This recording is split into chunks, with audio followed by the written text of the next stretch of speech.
Talk about the different lengths that I suggest you start thinking when you play, because it's very easy to become just like a horse view, like you just see deep, you just see long, and there is much more to the court that you need to use, especially as the players get better.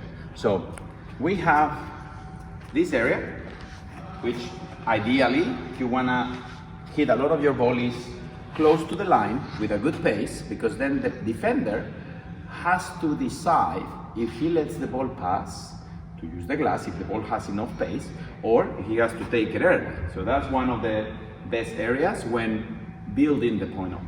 Then you have the second area, which is somewhere in here, including this, which is when you play to the fence. And that, also I'm saying this because of me, when I play, I forget, I'm so excited about hitting fast and heavy that I forget that this area is super important to get the player off position and also to get the X factor, which is the fence. Remember that that's the only ball that the defender doesn't know where it's gonna bounce.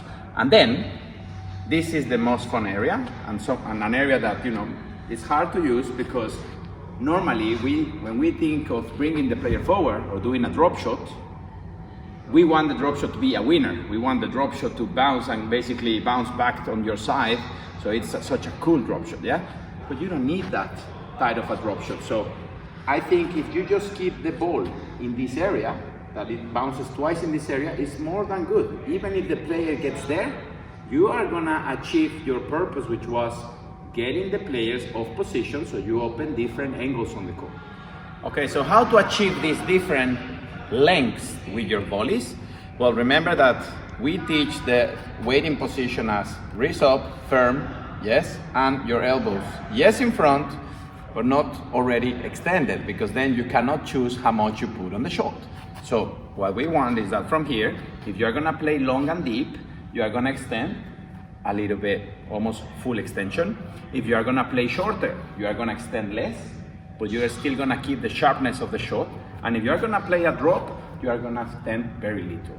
So we're gonna see how we work on this drill of changing the length of the shot so it becomes difficult for the opponents to know where to be. Do you have to do anything with your wrist for the drop shot? Well, no, I don't suggest. I mean, there are different ways people achieve things, but for us, moving the wrist is not a good thing, because when I do this, personally, my ball goes up and I lose completely control of it.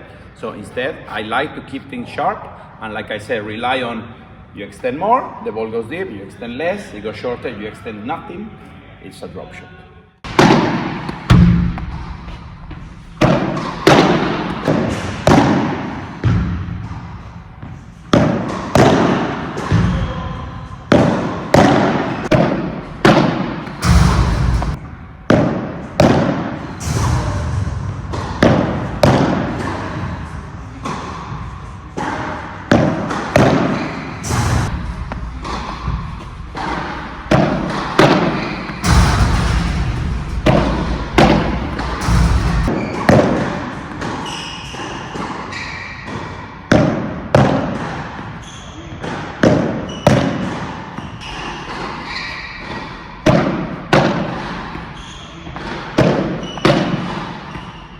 So as you saw now, when I was trying to show you the different lengths, when I went deep, the preparation was always the same. But when I went deep, I extended a lot. I put all my body weight on the shot. When I went shorter, I extended less and didn't transfer my body weight so aggressively.